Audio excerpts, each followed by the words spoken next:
On va prier Sainte Thérèse pour cela, hein. Qu'elle nous éclaire d'ailleurs, et que le Seigneur nous donne son esprit pour entrer petit à petit dans cette connaissance de qui est Thérèse et de ce qu'elle veut nous dire. La présentation que je vais faire est une présentation succincte qui donne quelques raisons pour lesquelles il y a intérêt à lire Histoire d'une âme et à peut-être lire davantage, puisque vous savez que Thérèse ne s'est pas limitée à écrire simplement ces 3 manuscrits, je vais en parler, mais bien d'autres choses. Ah ben voilà, quelqu'un qui veut se mettre. Sur l'écran, vous avez donc le titre « Sainte Thérèse de l'Enfant Jésus de la Sainte Face ». Dernièrement, on m'a fait remarquer qu'il ne faut pas de « et » entre de l'Enfant Jésus et de la Sainte Face. Il faut donc un lien direct entre l'Enfant Jésus et de la Sainte Face, même si son nom de la Sainte Face ne viendra que plus tard. Son nom, Thérèse de l'Enfant Jésus, elle le reçoit assez vite, même avant son entrée au Carmel. Elle est encore enfant, lorsqu'elle a une première perspective d'entrer au Carmel, elle se dit, mais comment je pourrais m'appeler là? Et très vite lui vient le nom de Thérèse de l'Enfant Jésus, et de manière un peu miraculeuse, il y a quelques miracles comme ça dans sa vie, de manière un peu miraculeuse, voilà que la supérieure du Carmel, avec qui elle était en contact via ses grandes sœurs, j'en dirai un mot, a eu une intuition similaire. Donc, Marie de Gonzague, on va la présenter plus tard, reçoit Thérèse, parle avec Thérèse, elle les connaît bien, elle accepte même sa vocation, même lorsqu'elle est jeune, hein, avant même d'entrer, et elles correspondent au niveau donc de cette intuition du nom, Thérèse de l'Enfant Jésus.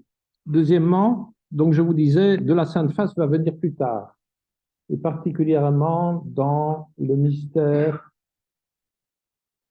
de la Sainte Face en lien avec l'épreuve de son papa. Vous savez que le papa de Thérèse va souffrir de, bon, sans doute Alzheimer en son temps, quelque chose comme cela. Et donc c'est une grande souffrance pour ses filles, et particulièrement pour ses filles au Carmel. Et c'est à ce moment-là que Thérèse découvre ce mystère de la Sainte Face. De la Sainte Face, comme vous voyez la photo de Thérèse là, vous voyez qu'elle tient en main 2 images, l'une l'enfant Jésus et l'autre la Sainte Face. La Sainte Face ici, c'est bien la Sainte Face du crucifié. C'est bien cela, hein, qui est visé. Et donc, on a parlé de la souffrance là tout à l'heure. Thérèse a certainement quelque chose d'important en lien avec la souffrance. Un mot aussi sur la photo. Vous voyez, j'ai mis la date de la photo. 7 juin 1897. 7 juin 1897, c'est à 4 mois de sa mort. Donc c'est une Thérèse très souffrante qui est déjà là sur la photo, mais elle essaye de tenir bon. C'est un peu étonnant d'avoir comme cela des photos de Sainte Thérèse à l'intérieur d'un Carmel à l'époque. Il n'y a pas nécessairement beaucoup d'appareils photographiques, et encore moins à l'intérieur d'un Carmel. C'est sa sœur, sœur Geneviève, Céline, sa sœur Céline, qui est juste son aînée, qui, lorsqu'elle rentre au Carmel, a avec elle un appareil photographique. L'appareil photographique, c'est un instrument délicat, et pour pouvoir réussir une photo à l'époque, il faut une pause assez longue.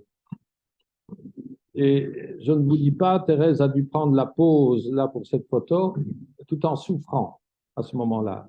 Et surtout en évitant de respirer, ce qui était difficile pour elle, Et malheureusement, on lui demandait de sourire, mais elle n'arrivait pas à sourire. Donc, cette présentation est intéressante quand même à plusieurs points de vue. Le nom, Thérèse, et cette photo prise, c'est une des dernières donc qui est prise. Et vous avez par ailleurs le sigle de l'année thérésienne qui est là dans le coin. Une dernière chose concernant le mot sainte. C'est l'Église qui reconnaît la sainteté des personnages. Thérèse a toujours considéré vouloir devenir une grande sainte. Elle écrit à plusieurs endroits dans ses textes, j'ai le désir de devenir une sainte, une grande sainte. C'est une question que l'on pourrait aborder effectivement de plusieurs manières. La première, c'est de se demander, mais comment se fait-il qu'une personne puisse dire, moi j'ai envie d'être sainte? Est-ce que c'est pas un peu égoïste, cela, vaniteux? Deuxièmement, c'est voir comment les sœurs, je vais en parler tout de suite, ces sœurs de Carmel considèrent la sainteté, comment ils ont reconnu en Thérèse une sainte, de quelle manière. Et troisièmement, c'est la manière dont l'Église elle-même a reconnu Thérèse comme sainte. La question est un peu étonnante. Y a-t-il deux Thérèses?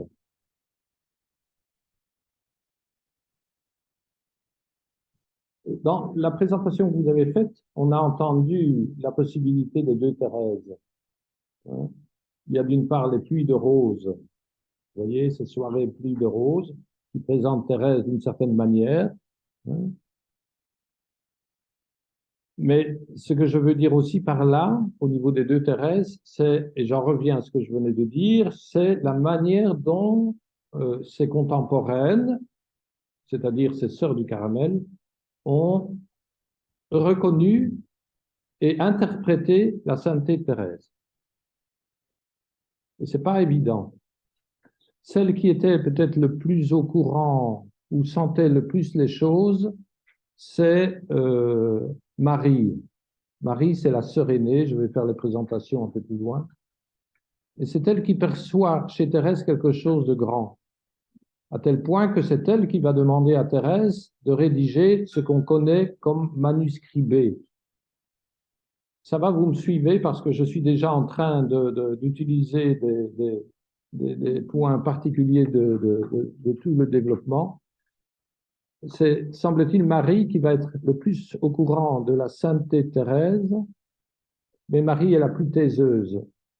Et donc, c'est pas Marie qui va être partie prenante du déploiement, après la mort de Thérèse, du déploiement de ce qu'elle est, de qui elle est. C'est plutôt Pauline qui, en religion, devient sœur Agnès, et même mère Agnès, et c'est Céline qui devient en religion sœur Geneviève. C'est elles davantage qui vont faire en sorte de faire connaître Thérèse, mais à travers leur interprétation qu'elles ont, l'interprétation qu'elles ont de la manière dont elles voient la sainteté. Et donc, ces deux Thérèses se justifient, me semble-t-il, non seulement de manière contemporaine aujourd'hui, hein, on entend bien certaines remarques qui disent, oui, moi j'ai commencé à lire le manuscrit, mais ça me paraît un peu mièvre, donc difficile d'aller plus loin. Et c'est justement ce plus loin que nous voudrions essayer d'obtenir et de découvrir alors une vraie Thérèse là derrière, une présentation extérieure qui nous paraît effectivement un peu pauvre, un peu mièvre, un peu de l'époque, etc. Et deuxièmement, le deux Thérèse se justifie aussi par la manière dont on a compris à l'époque Thérèse. Si bien qu'il y a un problème au niveau des textes eux-mêmes et au niveau des images. C'est-à-dire que voilà le modèle, vous l'avez, et voilà l'image. L'image date C'est une image contemporaine hein, qui existe encore. Célestin, tu vends ça dans ton... Hein, cette image-là. Mais c'est l'image qu'on a voulu présenter de Thérèse, telle que les sœurs de Thérèse. Il faut bien se mettre dans l'esprit de l'époque. Dans l'esprit de l'époque, présenter une Sainte Thérèse comme ça ne va pas fonctionner.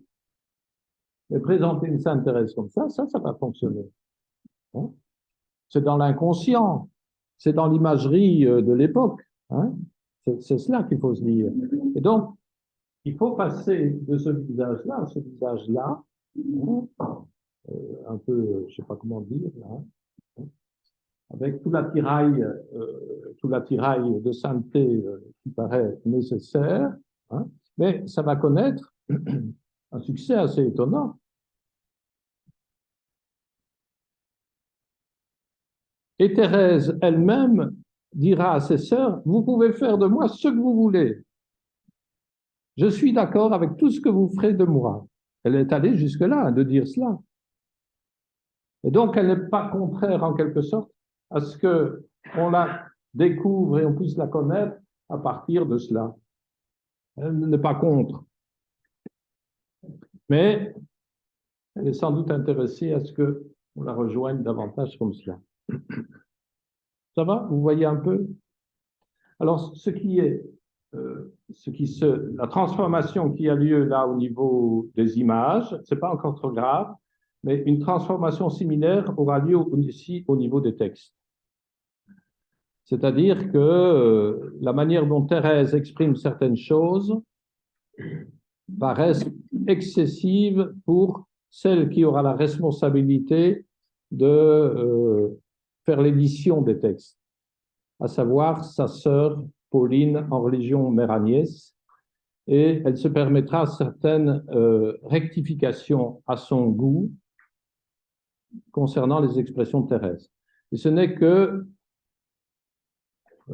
plus de 50 ans après que l'on va découvrir les falsifications entre ce qui a été publié comme texte et les textes originaux.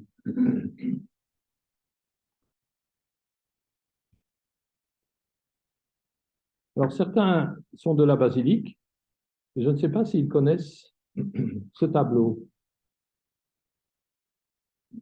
Vous voyez le tableau qui est là? Ce tableau se trouve dans la sacristie de la basilique. Et semble-t-il que c'est un original peint par Sœur Geneviève, en remerciement effectivement du fait que c'est un des miracles qui a permis la béatification de Thérèse. Je pense que c'est la béatification, la canonisation. Canonisation, c'est une paroissienne de la basilique. Oui, oui. Et en reconnaissance, oui, justement, il y a. Oui. Et en reconnaissance de cela, Sœur Geneviève a donné ce tableau. Et vous voyez à nouveau, hein, on n'est pas à ce point-là comme l'image que je vous ai présentée, mais on voit bien à nouveau une Thérèse un peu plus maigre, un peu plus fine, etc. Là, malgré tout, on garde. Alors que Sœur Geneviève, c'est celle qui a fait les photos. Donc, elle a l'original, sans doute.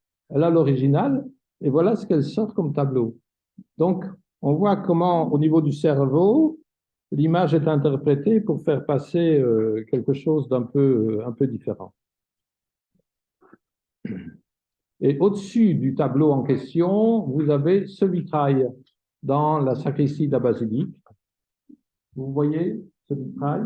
En fait, c'est un vitrail qui présente la mort de Thérèse, avec deux anges de part et d'autre.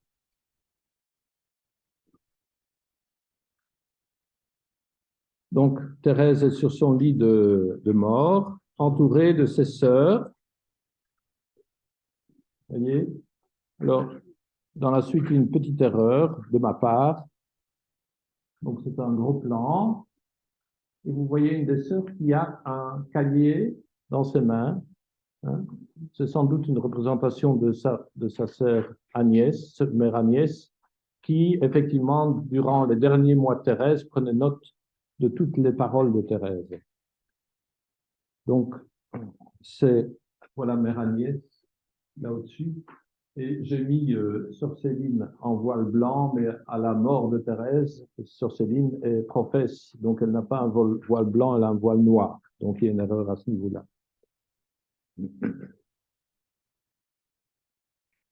Si vous avez des questions, vous m'arrêtez. Hein.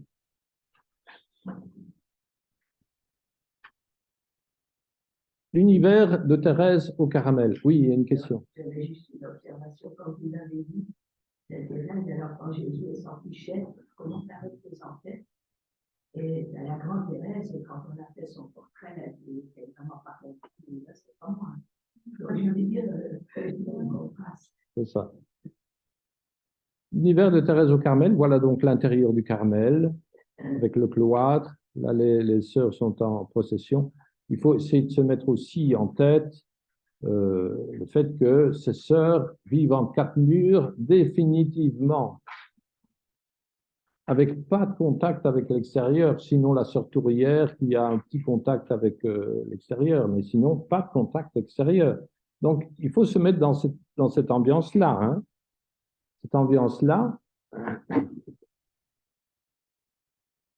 les sœurs qui vivent en manière,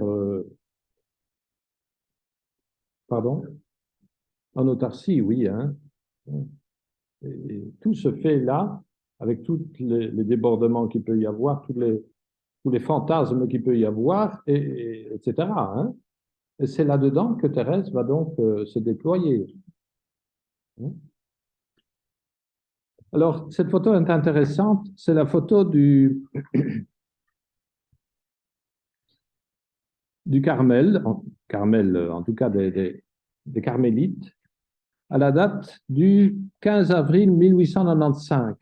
15 avril 1895, c'est à peu près la date de rédaction du manuscrit A.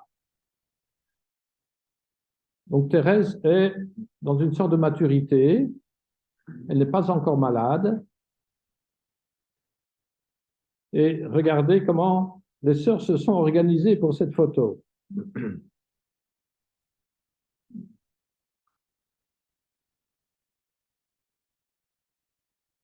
Voilà les sœurs, la manière dont elles sont groupées. Qu'est-ce que vous voyez là? Oui, c'est ça. Donc vous voyez, j'ai mis des petits ronds autour des principales sœurs, enfin des principales, ce pas nécessairement les principales, mais en tout cas, on donne l'impression qu'on met en avant ce côté de la photo. Vous reconnaissez Thérèse, hein? C'est une des photos les plus célèbres de Thérèse, et vous voyez que cette photo est un agrandissement d'une photo bien plus large. Au-dessus de Thérèse, en mauve là au-dessus, c'est la mère supérieure, Mère Marie de Gonzague. Et juste en dessous d'elle, c'est sa protégée, à savoir Sœur Agnès à l'époque. Donc c'est Pauline. Pauline, c'est elle qui va rentrer la première au Carmel, la première des filles Martin qui va rentrer au Carmel. En dessous de Pauline, vous avez Sœur Geneviève, c'est Céline qui a là le voile blanc, donc qui est une des novices. Là, orange, là. Et alors, vous avez la troisième, la sœur aînée des filles Martin, à savoir Marie, entourée d'un rond rouge, là, qui a l'air plus rêveuse. Elle ne regarde pas trop l'objectif, elle est plus sur un regard fuyant. Et entre les deux, vous avez une en voile blanc qui est aussi de la famille, puisque c'est la cousine, c'est la fille Guérin. Donc, on voit comment la photo s'organise. Hein. Elles ne sont pas dispersées avec les autres sœurs. Hein. Donc, c'est un fait un peu particulier. Il faut dire que à l'entrée des filles Martin,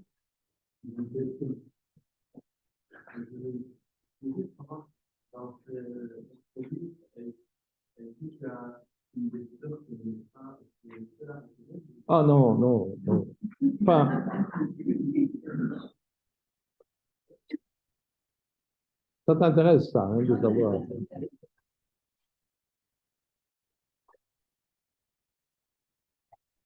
un Carmel vit de subsides qui viennent de l'extérieur. Et au moment où les sœurs Martin entrent, sans doute que le père Martin va être généreux, ainsi que l'oncle. L'oncle, c'est le papa de papa Guérin, qui va lui aussi subsidier pas mal le Carmel. Donc, il était important quand même de mettre en avant, si ces photos-là sortent du Carmel, et j'imagine qu'elles sortent d'une manière ou d'une autre, c'est quand même important de mettre en avant cela. Donc, voilà les sœurs Martin. Je vais accélérer. Sœur Marie du Sacré-Cœur. Donc, ça, c'est la fille aînée, mais elle entre la deuxième au Carmel. Pauline, qui deviendra mère Agnès. Elle devient mère parce qu'elle va succéder à mère Marie de Gonzague comme supérieure. Donc, elle va être non seulement sœur de Thérèse, mais aussi la supérieure de Thérèse à un moment donné. Et donc, Céline, sœur Geneviève de la Sainte-Face, qui est donc la dernière entrée.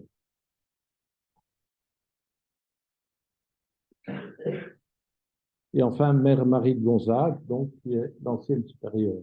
Je dis ancienne supérieure parce qu'à ce moment-là, Thérèse est déjà, Agnès est déjà nommée, je ne sais plus, sans doute.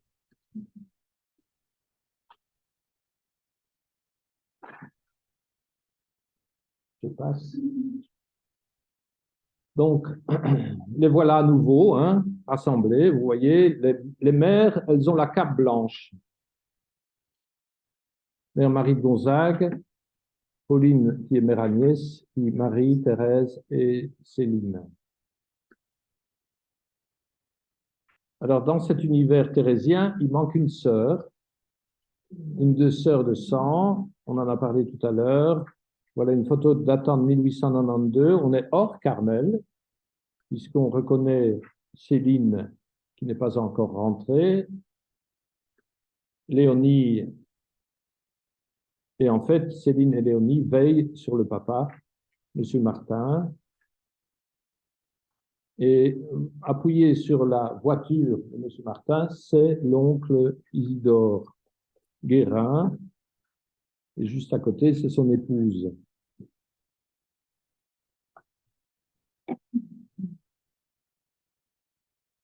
À la mort de M. Martin, Céline, qui devait veiller sur son papa, et c'était nécessaire parce que Léonie a des... Léonie n'est pas à même de pouvoir gérer elle-même la situation. Donc, à la mort du papa, Céline va rentrer au Carmel à son tour et va rejoindre donc Thérèse et les deux grandes sœurs, les sœurs aînées.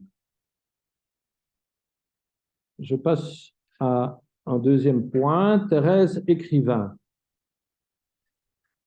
On peut se poser la question de savoir comment se fait-il qu'une sœur carmélite puisse avoir écrit autant. Et si elle est connue, Thérèse, c'est parce que elle a beaucoup écrit, bien plus qu'il n'est convenu pour une simple carmélite. Non seulement une simple carmélite, mais dont la vie est si courte. Alors, il se fait qu'à la mort de Thérèse, une circulaire sur sa vie doit être envoyée aux différents Carmels. C'est la coutume. Quand une sœur meurt, je ne sais pas si c'est encore comme ça aujourd'hui, mais lorsqu'une sœur meurt, on écrit quelques lignes sur la sœur et ça va faire le tour de tous les Carmels. Bien. Donc, il est question d'écrire quelque chose pour, en ce qui concerne Thérèse. Au Carmel de Lisieux, on va s'activer à confectionner une circulaire un peu particulière. Quand je dis on, il s'agit en fait de la supérieure du Carmel, mère Marie de Gonzague, qui est redevenue supérieure, et des trois sœurs de sang de Thérèse, et j'insistais sur mère Agnès d'une part et sœur Geneviève. Cette circulaire va consister en fait en un livre assez important de 455 pages. Vous imaginez les pauvres autres Carmels qui doivent se taper la lecture de la circulaire. Reprenant un certain nombre d'écrits de Thérèse. Ce livre s'intitulera « Histoire d'une âme écrite par elle-même ». Et donc, ça va être publié assez vite après la mort de Thérèse, avec comme objectif donc de rejoindre les différents Carmels. Mais très vite, ça va connaître un succès au-delà des Carmels. Malgré son jeune âge, Thérèse a rédigé à la demande de ses sœurs son histoire, mais aussi des prières, des textes pour les récréations des carmélites, des poésies, et il faut ajouter à cela une importante correspondance. Sans faire la publicité pour les éditions de l'Emmanuel, vous avez là les 4 derniers livres publiés. Hein. Le voilà, celui de Histoire d'une âme. Ça coûte 15 €. Ça va encore. 15. Thérèse est une conteuse. Elle ne manque pas d'humour, mais aussi de profondeur spirituelle. Elle sait amuser ses sœurs carmélites durant les récréations, mais aussi les encourager. Elle devient très vite celle qui anime la communauté en proposant des poésies chantées sur des airs de l'époque, des prières et même des scénettes. La plus célèbre de ces scénettes est sans doute celle consacrée à la mission de Jeanne d'Arc. Et on a une photo où Thérèse est enceinte Jeanne d'Arc. Les poésies que Thérèse écrit sont pour la plupart destinées à ses sœurs de communauté, à l'occasion d'une fête, par exemple, mais elles font très souvent le tour de la communauté. Alors, on en arrive à notre propos. Donc, ce qui nous sera proposé de faire, c'est de lire l'histoire d'une âme, composée donc de 3 manuscrits de Thérèse, respectivement les manuscrits A, B et C. C'est pas très compliqué comme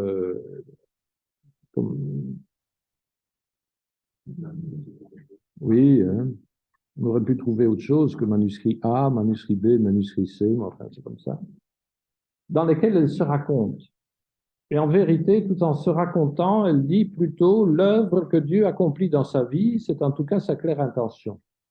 Et ça, c'est quand même intéressant à noter, c'est que elle ne veut pas, se dire pour elle-même. Au début du manuscrit A, vous le verrez, vous le lirez, elle se méfie de cette demande. Elle se méfie, elle se dit, mais quoi, je vais devoir me raconter, est-ce que là, il n'y a pas une tentation de se mettre en avant, mais elle se réconforte tout aussi vite en disant, non, c'est toi, Jésus, qui veux cela. Ce que je suis en train de dire de Thérèse est tout à fait caractéristique d'elle. Une capacité intérieure à pouvoir discerner à la fois la tentation qui est là et à la fois le fait que non, l'inspiration vient du Seigneur. Ça, c'est vraiment impressionnant chez elle. Au niveau de la qualité spirituelle, de pouvoir à ce point-là rectifier, en étant convaincu que c'est le Seigneur qui lui parle. Je vous dis, hein, ils sont dans les 4 murs. Donc, il n'y a pas d'influence extérieure, sinon, effectivement, les références du Carmel, et notamment les références du Carmel que sont Sainte Thérèse d'Avila et Jean de la Croix. Hein? Oui. Tous les manuscrits compris là,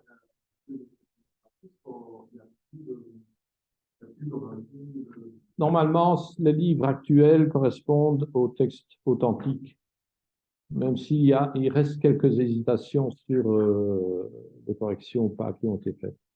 Mais en général, on est plutôt avec les textes authentiques. Dans le manuscrit A, Thérèse fait le récit de sa vie depuis sa petite enfance jusqu'au moment où elle écrit ce texte en l'année 1895. Elle a alors 22 ans.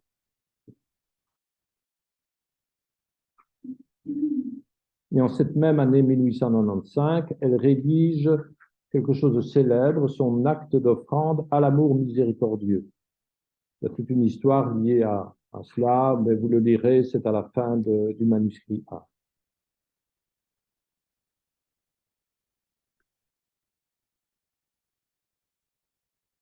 Donc voilà pour le manuscrit A.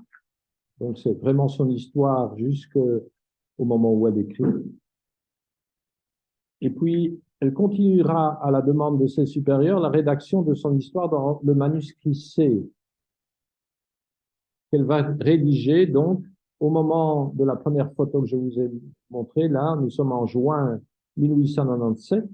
à savoir 4 mois après sa mort, avant sa mort. C'est mieux.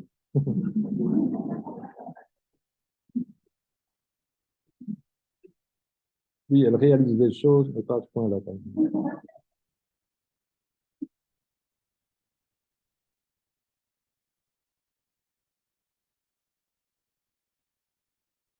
Et ça va être une épreuve pour elle que d'écrire. Autant elle veut écrire, hein, on sent bien que, mais l'épreuve physique est compliquée parce qu'elle souffre énormément.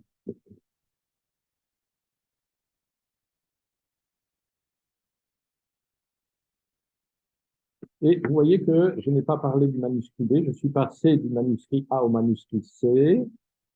Certains auteurs défendent le fait qu'il faut faire cette suite-là et puis mettre B après. Moi, je vais vous dire que je suis pas tout à fait d'accord avec cela. Donc, de garder bien le manuscrit B à sa place, même si narrativement, il a un autre objectif. Le manuscrit B, rédigé en septembre 1896 à la demande de sa sœur Marie du Sacré-Cœur, est différent des deux autres. Je vous ai dit tout à l'heure, au début, que Marie était celle sans doute qui a perçu le mieux la sainteté de Thérèse. Pauline, elle est dans les affaires. Elle est devenue mère Agnès, elle s'occupe de la gestion du caramel, etc. Donc, elle est occupée, c'est la présidente directeur générale qui gère tout cela et qui n'a pas le temps de s'occuper de petites affaires intérieures. Marie Gonzague, euh, elle a été supérieure, et puis à un moment donné, il y a des élections. Thérèse n'y participe pas parce qu'elle n'est pas encore sœur de cœur. Et c'est sa protégée, Pauline, mère Agnès, sœur Agnès, qui est élue supérieure. Elle est jeune, hein, donc elle imagine mère Marie de Gonzague qu'elle veut garder la main sur mère Agnès.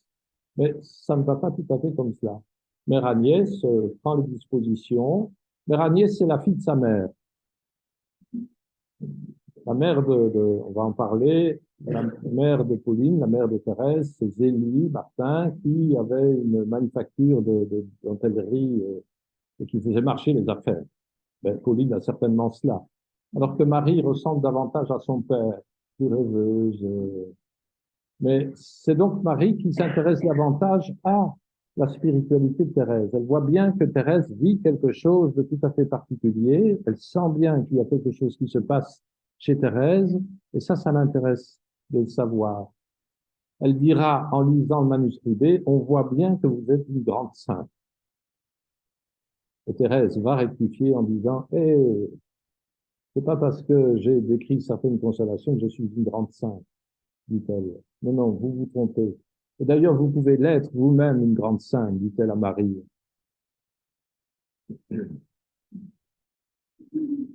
Donc, autrement dit, la sainteté chez Thérèse est quelque chose de très commun, très commun.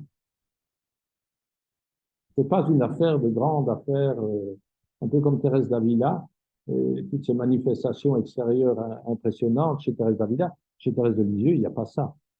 Non. Et donc, c'est une sainteté qui est à la, comment va-t-on dire, à la mesure de chacun. Mais paradoxalement, c'est une vie d'une profondeur et d'une intensité impressionnante. Hein. On a rappelé tout à l'heure la vocation, c'est la sœur qui a rappelé la vocation, et la vocation se termine par je serai tout. Ah, et ça c'est Thérèse de Lisieux, hein, je serai tout, tout. Donc rien n'est laissé au hasard, rien n'est laissé de côté. Tout est pris pour accéder à cette sainteté. Donc le manuscrit B est central car c'est lui qui donne la juste orientation pour comprendre ce que Thérèse développera dans le manuscrit C au sujet de la charité. Et que dit le manuscrit B? Ben, je reviens en arrière. Thérèse y fait part de ses méditations lors de sa retraite annuelle. Ce texte est édifiant, on y découvre la profondeur spirituelle de Thérèse et la profondeur de son union à Jésus. C'est un des textes mystiques les plus déployés. le manuscrit B. Mais elle y développe son union à Jésus, la compréhension qu'elle a de son union à Jésus. Et c'est en cela qu'il est intéressant de le faire précéder, de précéder ce manuscrit par rapport au manuscrit C, parce que alors la charité qu'elle développe en C est la conséquence de son union à Jésus. Donc la charité n'est pas une vertu à la force du poignet. Non, la charité advient dans la mesure où l'union à Jésus est de plus en plus forte. Si bien qu'on pourrait synthétiser l'ensemble des trois manuscrits de cette manière-ci, A, je la cite, chanter ce que je dois redire éternellement, les miséricordes du Seigneur. B, Jésus, mon unique amour. Et C, comprendre ce que c'est que la charité. Et donc, c'est un cheminement spirituel qui nous est donc proposé à travers la lecture de ces trois manuscrits, pour aboutir finalement à la compréhension de ce que c'est que la charité selon Thérèse de Lisieux.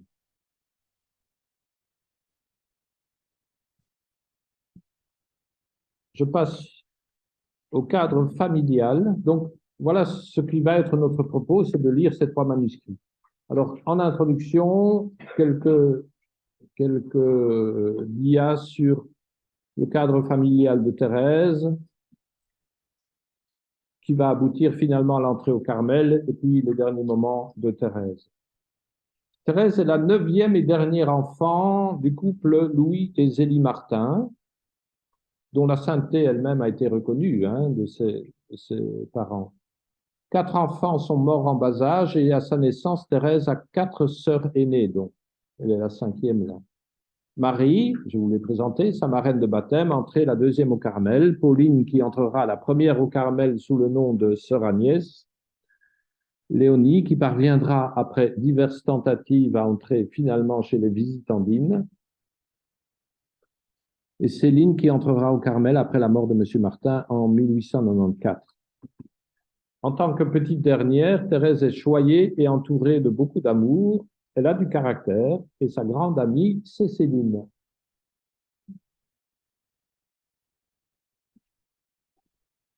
Thérèse est née à Alençon. Sa mère, Zélie, tient une manufacture de dentellerie, je vous l'ai dit, le point d'Alençon est bien célèbre. Son père, Louis, a abandonné son métier d'horloger. Il s'occupe de l'aspect commercial de la manufacture. Après le décès de Zélie, au moment où Thérèse a 4 ans et demi, sur le conseil d'Isidore Guérin, l'oncle de Thérèse, la famille Martin déménage à Lisieux et aménage au Buissonnet. Quand on va à Lisieux, on se doit de passer par les Buissonnets. On a l'impression d'une très grande maison, et en fait, c'est très petit. On est vraiment surpris de ça. Le début des épreuves. Thérèse ne va pas être épargnée au niveau épreuve. Et c'est sans doute aussi une des raisons qui va l'amener à ce qu'elle est. Thérèse a 4 ans et demi lorsque Zélie, sa maman, meurt d'un cancer. Première grosse épreuve, sans en être totalement consciente, la perte de sa maman représente un véritable déchirement. Sa maman représentait une sorte d'amour absolu. Thérèse souhaitait, petit enfant, souhaitait que sa maman meure. Ça faisait l'étonnement de la famille en disant, mais enfin, comment se fait-il que tu souhaites que ta maman meure? Ben oui, elle va au ciel, donc ça ne peut être que beau. Donc, vous voyez la compréhension du ciel qu'elle a, mais ça, c'est dans la tête de Thérèse. Une fois qu'on en arrive à la mort effective de Thérèse, de la mère, Zélie, pour petite Thérèse, c'est un déchirement terrible. C'est l'amour visé comme amour absolu qui tout d'un coup disparaît. Et ça, retenez bien cela dans la lecture que vous faites de Thérèse, c'est que tout d'un coup, il y a une déchirure au niveau de l'amour.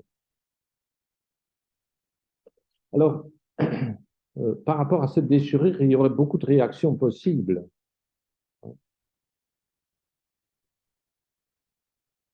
Et Thérèse ne va pas s'en sortir si vite, hein, loin de là. Au moment où la maman meurt, Céline se choisit comme maman Marie, la sœur aînée, et Thérèse, elle court dans les bras de Pauline, la seconde sœur. Elle se choisit Pauline comme maman de remplacement. Les grandes sœurs jouent bien leur rôle et font ce qu'elles peuvent pour continuer à entourer Thérèse de beaucoup d'amour. Mais ça ne remplace pas un amour maternel.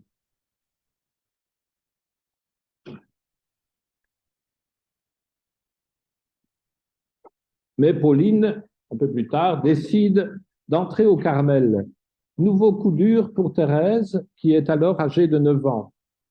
C'est à ce moment-là que Thérèse commence à envisager elle aussi d'entrer au Carmel, sans trop savoir ce que c'est que le Carmel, mais elle dit à Pauline, ah ben, je vais faire comme toi. Et dans sa réflexion, elle dit, Thérèse, que non, c'est pas pour suivre Pauline finalement, c'est parce que je sens que c'est Dieu qui m'appelle à cela. 9 ans. Thérèse souffre sans trop savoir l'exprimer. Elle a du mal à survivre à ces ruptures successives. Elle tombe malade, une maladie inconnue. Il faut un miracle de la Vierge Marie pour l'en sortir. Thérèse n'est pas pour autant sauvée. Elle fait l'expérience d'une faiblesse, d'une sorte d'impuissance à s'assumer et à se supporter. Et ça va durer jusqu'à presque 14 ans.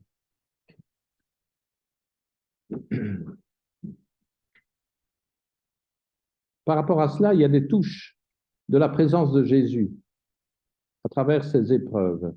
L'amour de Thérèse est un amour pur dès le début.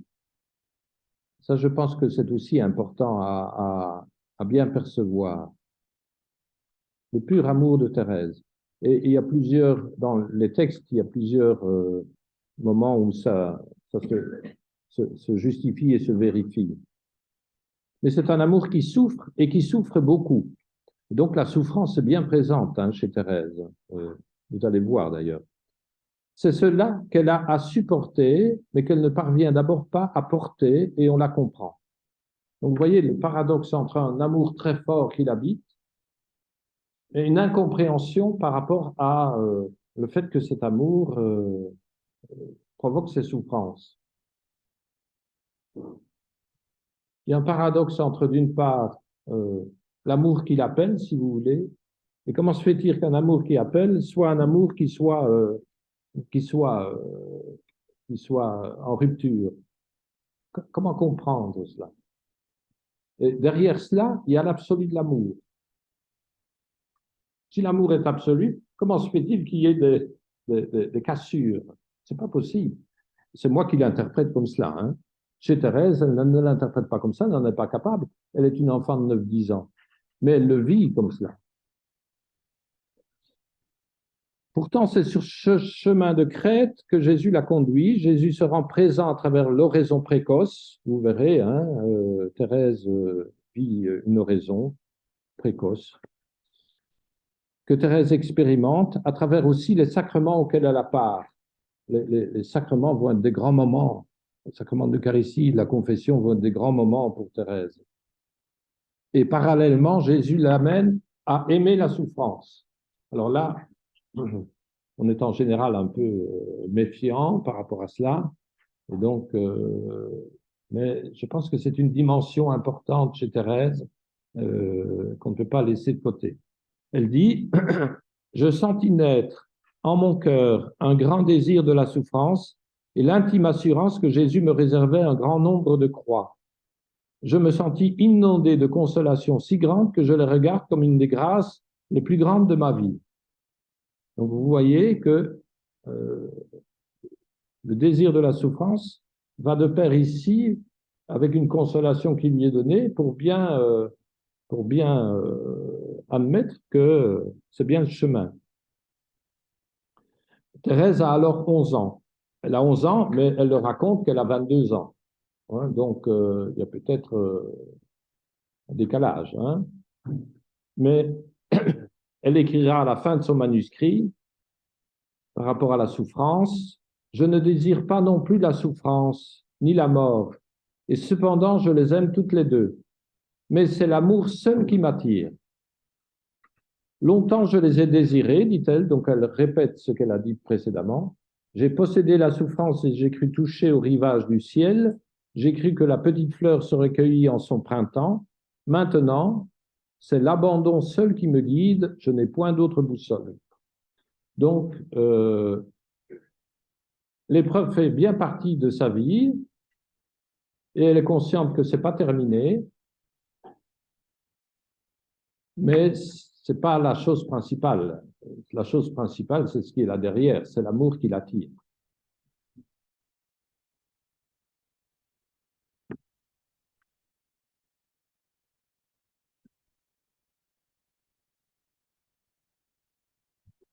Donc c'est très étonnant ce chemin sur lequel Jésus l'entraîne. Avec le recul, on peut peut-être considérer ces épreuves successives comme une purification d'amour. En même temps, Thérèse est amenée à reconnaître et à accepter au cœur même de sa faiblesse, de son incapacité à s'assumer, la grâce de ne compter que sur lui, Jésus seul, d'où sa petite voix faite de confiance et d'amour. Ça, c'est ce que vous allez découvrir petit à petit au fur et à mesure de la lecture. Alors, un moment essentiel dans la vie de Thérèse, c'est la fameuse grâce de Noël. Nous sommes le 25 décembre 1886.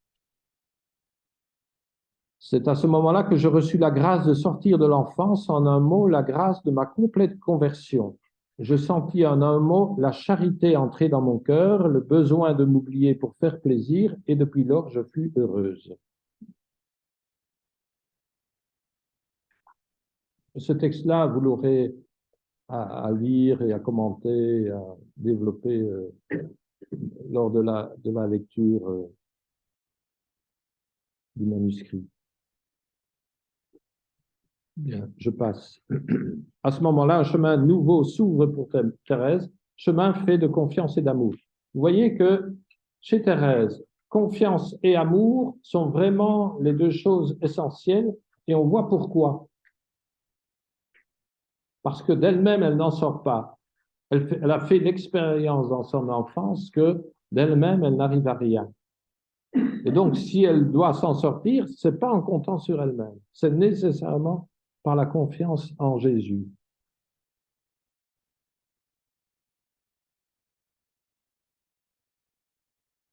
C'est cette confiance qui peut l'amener à un amour toujours plus grand. Thérèse est animée par un grand désir d'aimer, désir qui se fait de plus en plus pressant, oppressant, qui touche à l'infini. J'ai noté infini, c'est par exemple un mot que Pauline, lorsqu'elle a corrigé les manuscrits, a mis de côté. On ne pouvait pas imaginer que quelqu'un, un homme, puisse parler d'infini. Il n'y a que Dieu qui est infini. Donc on ne peut pas se permettre en tant que créature à avoir des désirs infinis. On peut avoir des désirs grands, etc., mais infinis, non. Mais on voit bien l'intention de Thérèse. Thérèse, son intention, c'est de dire l'amour que j'ai, c'est l'amour de Jésus en moi. Et si c'est l'amour de Jésus en moi, il est infini. Jésus s'y est pris bientôt pour purifier ses désirs et les mener à l'accomplissement. Thérèse fera ainsi la découverte de sa vocation qu'on a mentionné tout à l'heure. Dans le cœur de l'Église, ma mère, je serai l'amour, ainsi je serai tout. Thérèse a alors 23 ans et demi. Et là, moi, je viens toujours un peu souligner les mots ma mère. Vous savez que la grande détresse de Thérèse, c'est d'avoir perdu sa mère. D'avoir perdu sa mère. Hein. Et il y a eu des mères successives, hein, mais sans doute que ces mères successives ne pouvaient pas rejoindre cette détresse profonde qui est la sienne, jusqu'au moment où ici elle cite ma mère. Et donc là, en disant ma mère, elle ne vise pas la supérieure à laquelle elle s'adresse, elle vise l'Église. Dans le cœur de l'Église, ma mère. Et ça, c'est impressionnant. C'est impressionnant de découvrir que la mère de substitution, finalement, ça va être l'Église. Ça rejoint l'évangile lorsque la famille de Jésus vient pour essayer de trouver Jésus. Et Jésus dit, ma mère, mes frères, ce sont ceux-là. Vous voyez qu'elle rejoint là l'Évangile dans sa vérité, dans sa profondeur, où la mère n'est pas la mère de sang, mais la mère, c'est autre chose. C'est une autre dimension encore bien plus déployée.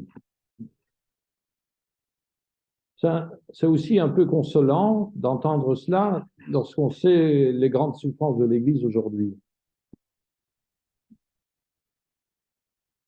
De pouvoir continuer à croire que l'Église a une dimension spirituelle qui dépasse de loin tout ce qui peut se passer, tout ce qu'on est en train de révéler comme chose pas belle.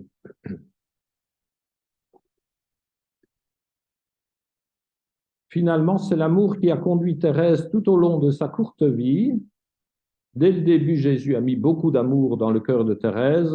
Ensuite, à travers de dures épreuves, à travers différentes expériences, il a commencé à purifier cet amour, à l'unifier, à le parfaire, à le rendre exclusif. Comprenez bien, exclusif ne veut pas dire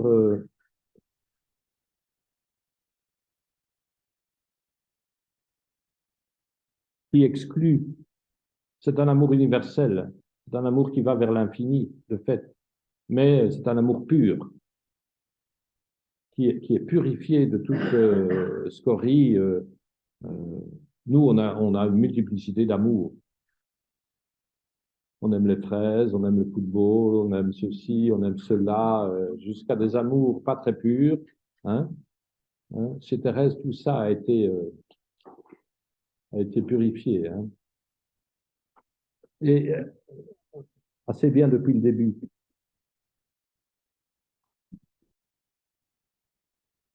J'ai cité, c'est l'amour seul qui m'attire, en citant Jean de la Croix. Maintenant, tout mon exercice est d'aimer. Ses épreuves de fin de vie, sa maladie, sa nuit de foi vont parfaire l'accomplissement de sa vocation. Vous voyez, je passe très vite sur le manuscrit C, là. C'est la maladie terrible qui va être la sienne, c'est la nuit de foi qui viendra très vite et qui vont se poursuivre jusqu'au moment de sa mort. À quelle heure j'ai fini, Marie-Agnès? J'ai commencé un peu plus tard, hein, non? Ça va aller assez vite. Ça va vite. Non, je vais terminer. Le Carmel, dire un mot au niveau du Carmel. Donc là aussi, il faut bien se mettre dans la tête ce que c'est que le Carmel. Hein. Après quelques vicissitudes, Thérèse entre au Carmel à 15 ans. Le 9 avril 1888, elle y rejoint ses deux sœurs aînées, Marie et Pauline, devenues sœurs Agnès. Le 10 janvier 1889, elle revêt l'habit et devient novice. Et elle fait profession le 8 septembre 1890. Ces trois dates. Très bien. Alors, quelques citations. Les illusions, le bon Dieu m'a fait la grâce de n'en avoir aucune en entrant au Carmel. J'ai trouvé la vie religieuse telle que je me l'étais figurée. Aucun sacrifice ne m'étonna et cependant, mes premiers pas ont rencontré plus d'épines que de roses.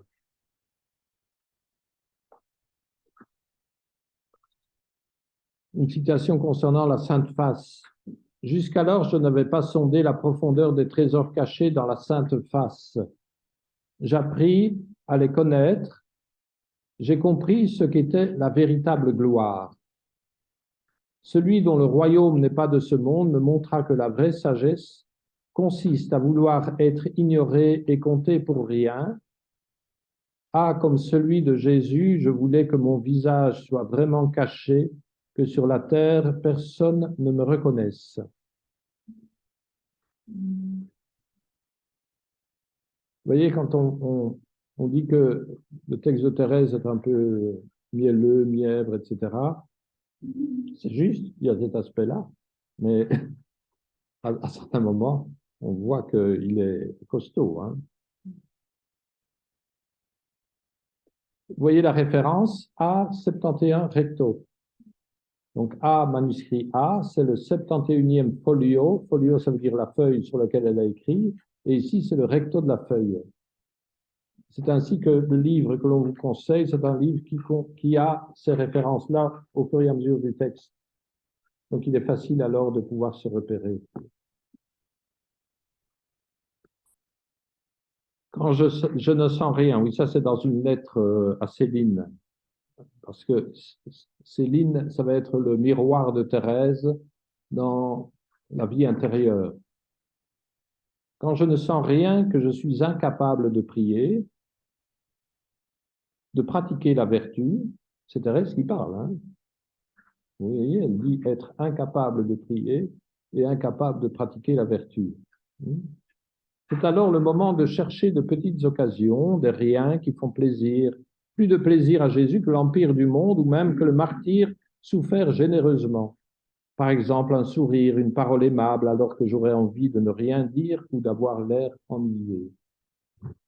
Ça, c'est quand même intéressant au niveau de la manière dont Thérèse va vivre la charité. Vous voyez que ce n'est pas des grandes œuvres, hein, c'est des choses toutes simples, toutes petites. Mais ça nous invite à la pratique, à pratiquer de même. Là où on aura envie de foutre tout en l'air, et dire non, allez, je vais sourire aux frères. Quand je n'ai pas d'occasion, je veux au moins lui dire souvent que je l'aime. Ça, c'est à Jésus. Ce n'est pas difficile et cela entretient le feu quand même. Il me semblerait qu'il serait éteint, ce feu d'amour. Vous aurez quelque chose d'assez parallèle chez Charles de Foucault. Chez Charles de Foucault, il y a une spiritualité assez similaire, d'un feu qui, on a l'impression qu'il n'existe plus, et il faut malgré tout l'entretenir. Oh mon Dieu, il me semble que si vous trouviez des âmes souffrant victimes d'holocauste à votre amour, vous les consumeriez rapidement.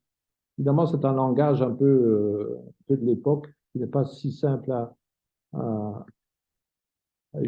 obtenir, à vivre aujourd'hui. Oh mon Jésus, que ce soit moi-même cette heureuse victime, consumez votre holocauste par le feu de votre divin amour. Le mot victime était utilisé à l'époque, mais c'était une victime à la justice divine. C'était horrible ce truc. Et on voit que Thérèse utilise le même mot, mais elle l'utilise maintenant par rapport à l'amour. Comment? Oui, mais c'est une offrande, mais à l'amour, pas à la justice divine, à la colère divine, non, à l'amour. S'offrir à l'amour, c'est formidable.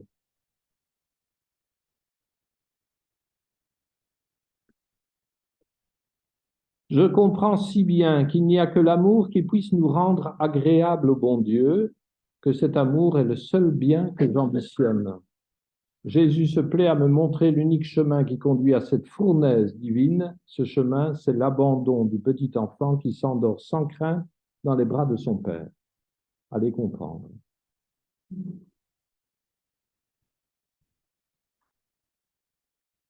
C'est les paradoxes de Thérèse, ça, hein.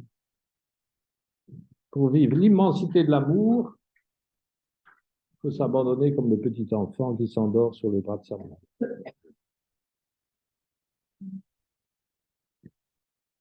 Et si ce n'est pas sa mère, c'est son père. Elle avait une relation maternelle avec son père. Du fait que la mère était morte, elle a compris à travers, ce serait intéressant là aussi à développer, Stéphano a peut-être des idées à ce niveau-là, sur le fait que la relation à son père, qui est une relation très juste, hein, mais où il y a une dimension maternelle. C'est sans doute à travers cette figure de son père maternel qu'elle va pouvoir comprendre aussi que Dieu Père est aussi maternel et mère. Il y a sans doute quelque chose en lien. Vivre d'amour, là c'est la fameuse poésie. Vivre d'amour, quelle étrange folie, me dit le monde. Ah, cessez de chanter, ne perdez pas vos parfums, votre vie. Utilement, sachez les employer. T'aimer Jésus, quelle perte féconde. Vous voyez, perte féconde. Ça s'oppose, hein. Normalement, quand on perd, on ne gagne pas. Ben si, ici en amour, c'est le cas. Tous mes parfums,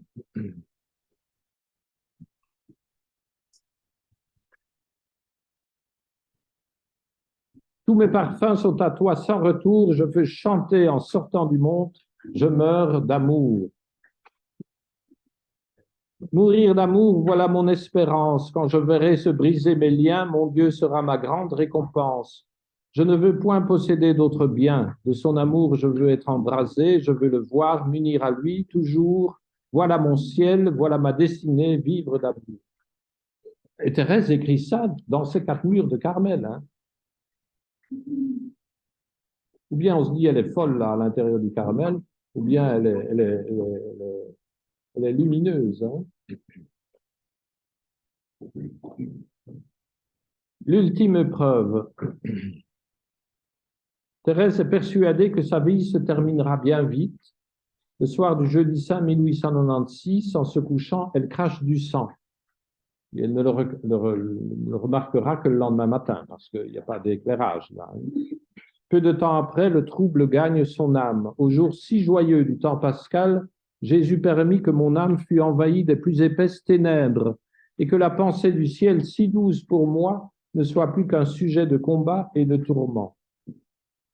Donc c'est la nuit de la foi qu'elle va connaître durant plus de la dernière année de sa vie. La maladie progresse inexorablement, Thérèse est au plus bas. Le 8 juillet 1897, elle est installée à l'infirmerie. Mère Agnès, Pauline et sœur Geneviève, Céline veillent sur elle et mettent par écrit leurs entretiens avec Thérèse. Bien que la maladie la fasse horriblement souffrir, Thérèse reste paisible et ne cesse d'encourager ses sœurs. Il lui arrive de parler du ciel et de sa prochaine mission.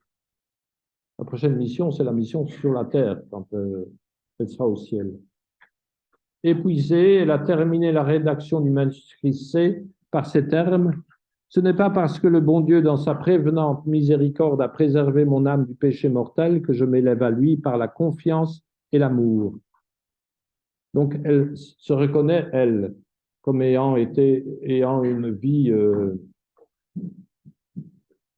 libérée du péché. Mais ce n'est pas la raison pour laquelle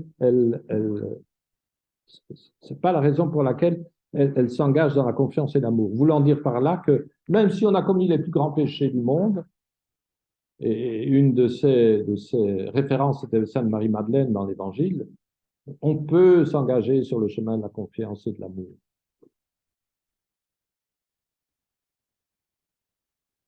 C'est étonnant parce que le chemin qu'elle propose, c'est un chemin justement pour le commun des mortels. Alors qu'elle, on a l'impression qu'elle vit quelque chose d'exceptionnel. Thérèse meurt le jeudi 30 septembre 1897 au soir. Ses derniers mots furent « Oh, je l'aime, mon Dieu, je vous aime ». Les toilettes sont en bas de l'escalier. Est-ce qu'il y a une question ou l'autre? Bien, c'est clair. Oui. C'est une rose. Donc on voit le thé. Puis ça, c'est Thérèse, au moment, en fait, elle voulait entrer au Carmel, mais elle a eu des résistances. Donc elle a été voir l'évêque Hugonin, c'est ça?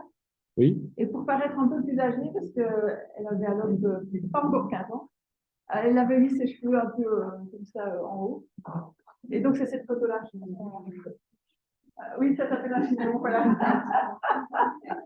Voilà. Donc on va prendre la pause maintenant. Est-ce qu'il y a d'autres questions? Oui. Est-ce qu'il y a d'autres questions? Oui.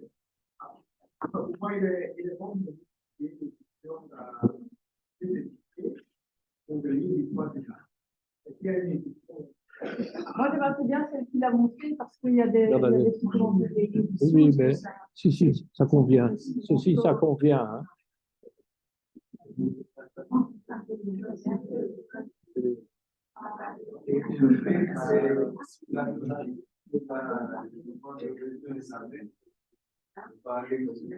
Ah, bonsoir. Il faut aller à l'église, alors, par l'église. Oui, on dit qu'on y va à 11h ou... Donc, pause jusque...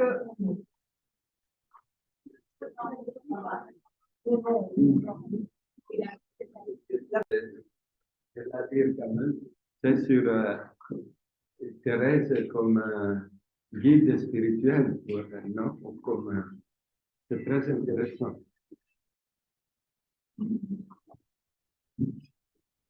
Lorsqu'on lit les manuscrits autobiographiques, on reste un peu sur sa fin. Parce que on n'a pas l'occasion de dire, on n'a pas l'occasion de voir beaucoup de choses écrites sur la vie au Carmel de Thérèse. Donc, autrement dit, Thérèse se raconte jusque son entrée au Carmel, et puis il y aura les grands événements de profession, etc. Et puis, on arrive très vite alors à l'acte d'offrande à l'amour miséricordieux. Et on est curieux de savoir, mais tiens, mais comment ça se passe au niveau du Carmel, comment elle a vécu cela, quelle a été cette croissance spirituelle qui finalement aboutit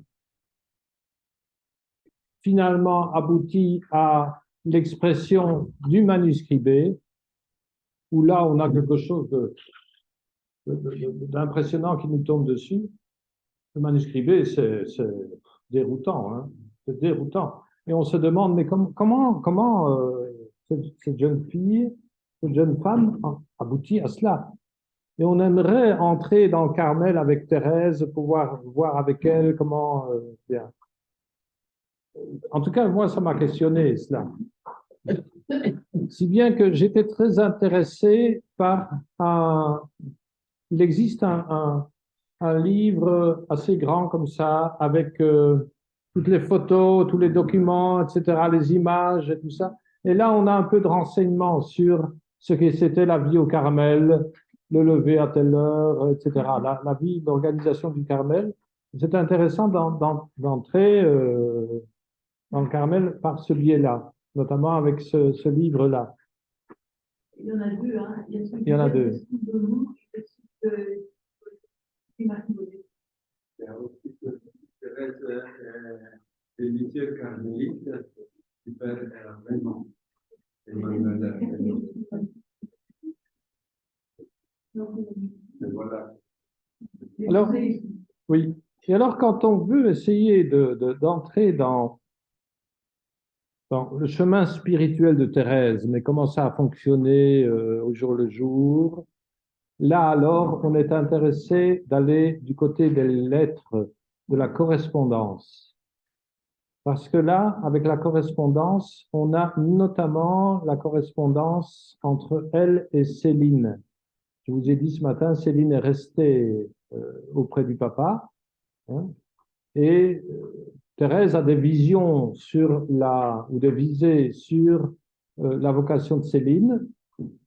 Et donc, elle tente continuellement de la conduire vers son entrée au Carmel quand il faudra. Céline est hésitante.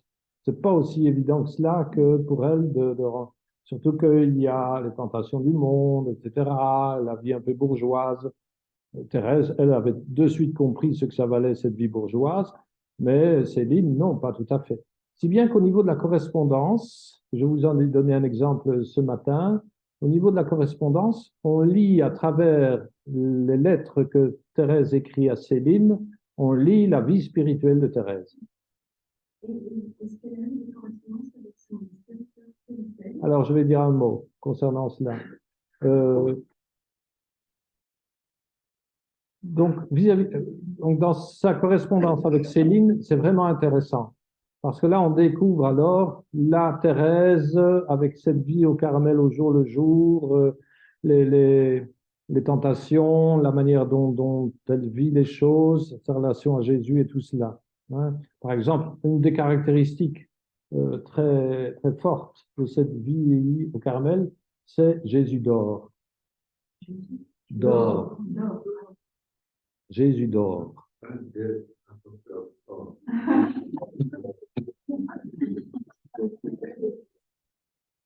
Jésus dort, D-O-R-T.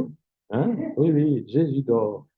Donc, il faut bien se dire que la vie au Carmel, c'est Jésus dort. Elle dit elle-même qu'elle dormait beaucoup durant les oraisons. Hein? Ben oui, hein. Oui, c'est pour ça que l'horaire de la vie au Carmel, c'est intéressant de connaître tout cela. Bien. Alors, au niveau du directeur spirituel, alors, elle a plusieurs, vous lirez cela dans le manuscrit A, je pense, elle a plusieurs réactions par rapport à cela. Elle dit d'une part, tous ces livres de grande spiritualité, débordante, etc., elle n'en avait que faire de ce livre-là. Elle ne parvenait pas à lire 2 pages. Ça ne lui allait pas. C'est curieux, hein? Ça ne lui allait pas, ces livres-là. Euh, elle préférait de loin ouvrir l'Évangile, dit-elle. Et tombant sur une page d'Évangile ou sur une parole de l'Évangile, ça lui suffisait et ça faisait son miel. Bien. Alors au niveau donc c'est pas elle qui va avoir un livre de prière et qui va commencer non, pas du tout. Mais ça, c'est selon chacun. Ensuite, au niveau de la direction spirituelle, on lui a désigné un père spirituel. Le père Pichon, c'est lui?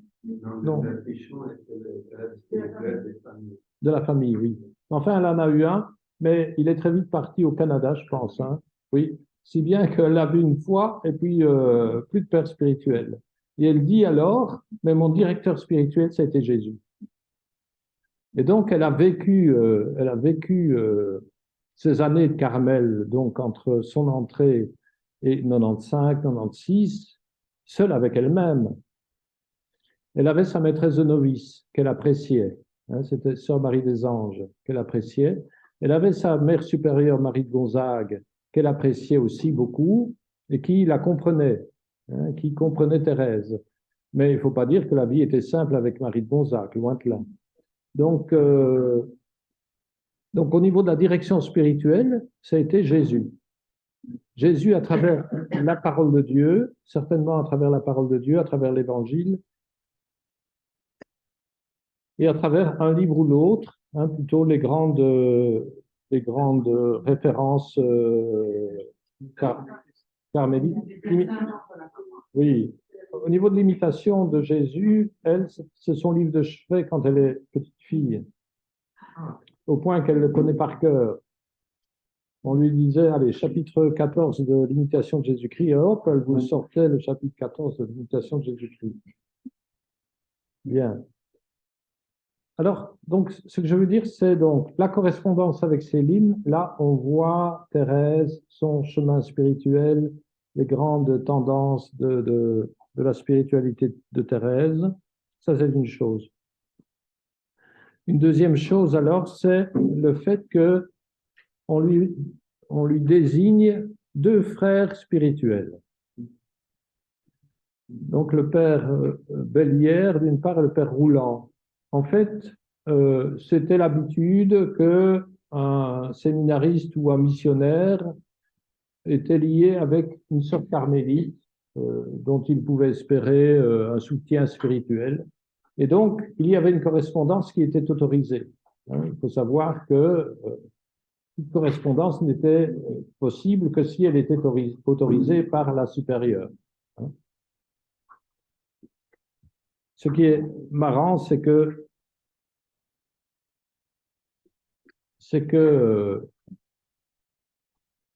à un moment donné, on sait cela à travers les derniers entretiens.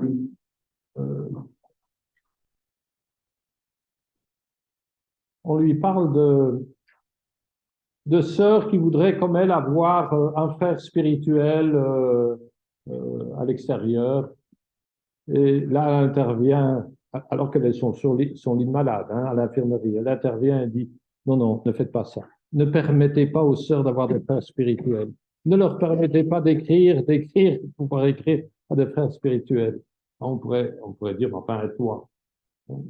Ça dit la maîtrise spirituelle de Thérèse, disant qu'il faut se méfier du fait que les sœurs écrivent en se racontant elles-mêmes, ce qu'elle a fait par ailleurs. Hein.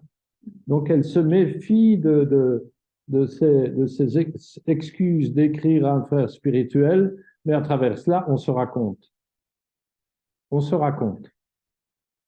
J'ai transmis cela à un de mes frères qui se trouve dans une commission. Vous savez, quand il va y avoir des chapitres, il y a toujours des commissions, c'est effarant. C'est une commission sur le numérique. Donc, autrement dit, il y a des frères religieux qui réfléchissent sur le numérique. Je lui ai transmis le petit texte de Thérèse, parce que je trouve effarant que des religieux se disent et se montrent et se photographient sur des réseaux sociaux. Pour moi, ça me dépasse. Enfin, soit. Mais c'est cela que Thérèse vise. Hein. Thérèse vise le fait de se dire comme cela ne fait pas du bien, ne nous fait pas du bien. Hein. On se recherche soi-même finalement. Et se rechercher soi-même, c'est pas très intéressant. Hein. Donc là, j'en reviens à ces deux frères spirituels qu'elle a quand même. Là aussi, il y a tout un entretien intéressant avec ces frères-là, où à nouveau, on découvre les grandes intuitions de Thérèse, les grandes manières de se conduire, avec comme accentuation la miséricorde de Dieu. C'est vraiment le grand point, et aussi l'acceptation de sa faiblesse, de sa petitesse. Et enfin, un troisième point intéressant, et là c'est plus développé dans le manuscrit C, au niveau de Thérèse comme maître spirituel et comme guide spirituel, c'est cette histoire-ci. En fait, je vous ai dit que lorsque Thérèse entre, c'est Marie de Gonzague qui est supérieure du Carmel. Mais elle l'est depuis assez longtemps. Donc, à un moment donné, ça doit être en 94, je suppose, il y a des élections. Et je vous ai dit, Marie de Gonzague va pousser à ce que soit élue sa protégée, à savoir Pauline Sœur Agnès. Bien. Et effectivement, Mère Agnès est élue supérieure. Et il se fait que pendant ce temps, Thérèse est toujours dans la communauté des jeunes sœurs. Elle n'a pas droit au vote pour deux raisons, parce qu'elle n'a pas suffisamment d'âge de profession, et deuxièmement, on limite le nombre de sœurs qui sont sœurs entre elles de sang au niveau des élections, de manière à ce qu'il n'y ait pas une sorte de favoritisme qui passe à travers bien. Donc Thérèse n'a pas voix au chapitre à ce niveau-là, mais voilà que c'est donc Mère Agnès qui est élue, et Mère Agnès désigne alors Mère Marie de Gonzague comme maîtresse de novice. Hein? Vous voyez, l'ancienne supérieure, ben, on va lui donner la responsabilité des jeunes sœurs. Ce que même Marie de Gonzague n'a pas très envie de faire. Et comme elle n'a pas très envie de faire, et que Thérèse est toujours là, dans cette communauté des novices et des jeunes, eh bien, ce sera Thérèse qui va prendre la responsabilité des jeunes sœurs. Hein? Officiellement, elle n'avait pas reçu le titre de maître des novices, mais elle avait... Ah oui, c'était pas possible qu'elle reçoive le titre, hein, puisqu'elle faisait partie encore de la communauté. Et donc, c'est Mère Marie de Gonzague qui reçoit le titre, mais qui compte sur Thérèse pour aller fouiner, voir et suivre les sœurs. Et là, alors, c'est très intéressant de voir comment... Oui, frère.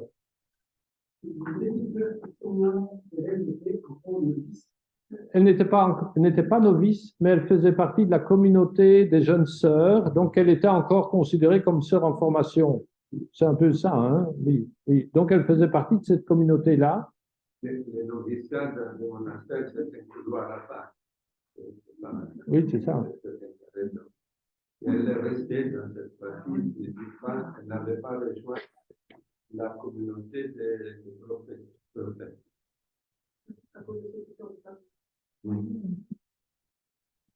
Et alors, il se fait que, si vous avez été voir la pièce de théâtre qui a eu lieu à la basilique, là, on insiste fort, presque trop à mon avis, sur le rapport entre Thérèse et les novices. Les novices ayant le mauvais rôle et Thérèse qui revenant toujours avec ses lois morales en disant non, il faut faire comme ceci, comme cela, comme cela. C'était un peu trop insistant, à mon avis. Oui. Là, tu parles de la thèse de Gilbert Cesbrook, oui. Et c'est très fort appuyé sur conseil et souvenir. Moi, personnellement, j'ai beaucoup aimé de lire ça. Donc, conseil et souvenir, c'est Céline qui, au moment du procès de béatification et de canonisation de Thérèse, a dû témoigner de la vie Ça, je trouve que c'est passionnant.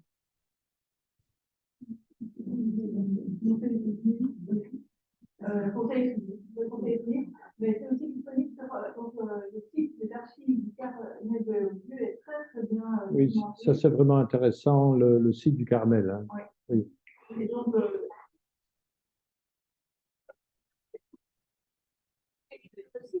oui, mais c'est vrai que c'est mieux d'avoir le livre qui n'est plus ici malheureusement, mais on peut avoir complètement. Disons qu'il faut un peu se méfier de cela, dans la mesure où, comme je vous l'ai dit dès le départ, il y a eu la vision de la sainteté interprétée par les sœurs et par l'époque, hein, et parfois c'est un peu édulcoré, etc. Hein. Ah oui, c'est intéressant, mais je ne conviens pas. Est-ce qu'il y a encore accès à ça? Oui.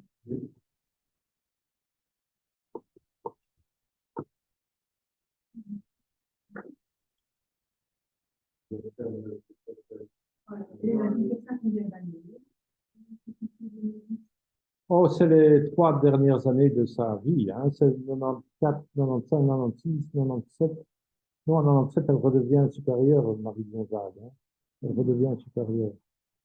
Oui, Thérèse, pendant 2-3 ans, hein, elle va s'occuper de ça. Est-ce que vous voyez ça? Ben oui, voilà. Ici, c'est le site du Carmel de Lisieux. Vous voyez?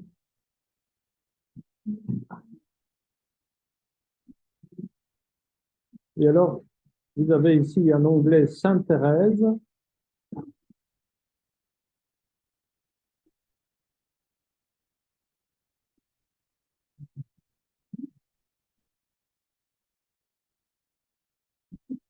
Vous avez une biographie illustrée, la famille de Thérèse, Lisieux au temps de Thérèse. Ça va, oui, vous voyez. Hein. Et alors, ces écrits, et vous pouvez les télécharger, les écrits. Donc, à la limite, le problème, c'est qu'on n'a pas les références de folio. Non, on ne les a pas. Alors, sur archive, qu'est-ce que c'est archive?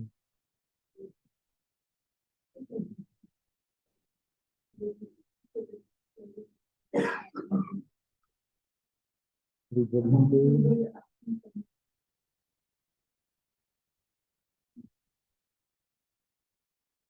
Les amis de Thérèse, vous n'êtes pas dedans, moi non plus. Oui, une seconde.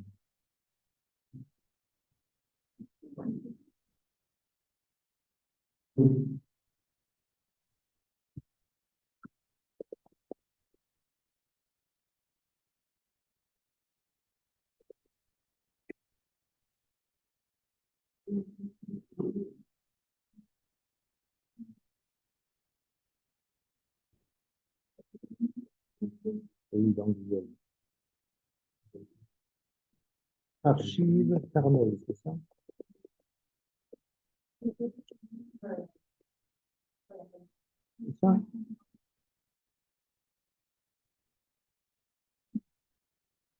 Oui, la photo qu'on met de Thérèse, hein, avec un nez pointu. Avec cette image, oui.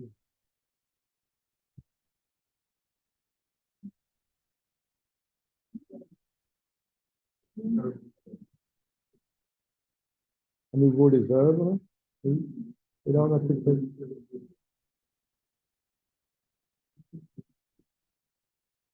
du quoi? Oui, oui, le manuscrit, on est d'accord. Et alors, oui, c'est ça. Et alors, tu disais, oui.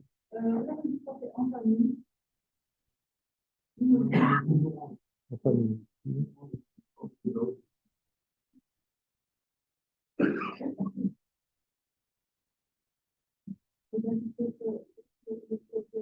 c'est ça, c'est le procès. Oui, oui, oui, oui, oui.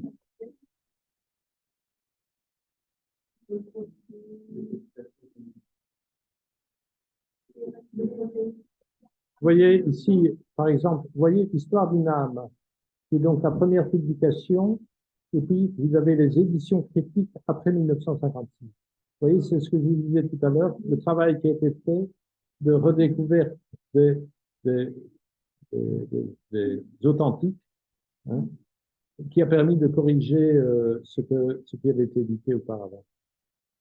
Division des représentations de Thérèse, miracle et Nouveauté, la première guerre, le procès, le niveau de procès, le procès de Thérèse. Vous voyez, les articles, les témoins, le procès des écrits, le procès de non-dit, le procès à l'avocat du diable. Vous savez ce que c'est que l'avocat du diable, hein?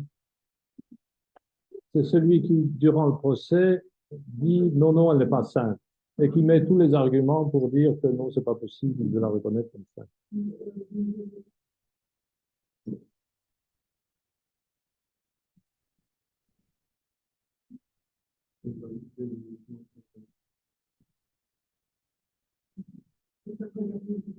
Oui, tu donneras les renseignements. Ça va? Bien.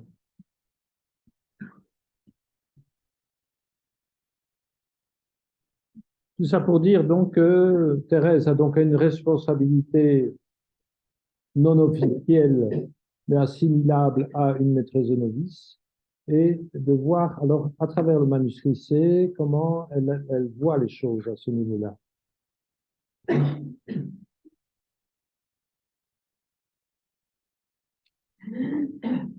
Et donc là, comme maître spirituel, comme guide spirituel, on découvre la figure de Thérèse, et là, ça peut nous aider dans notre cheminement personnel.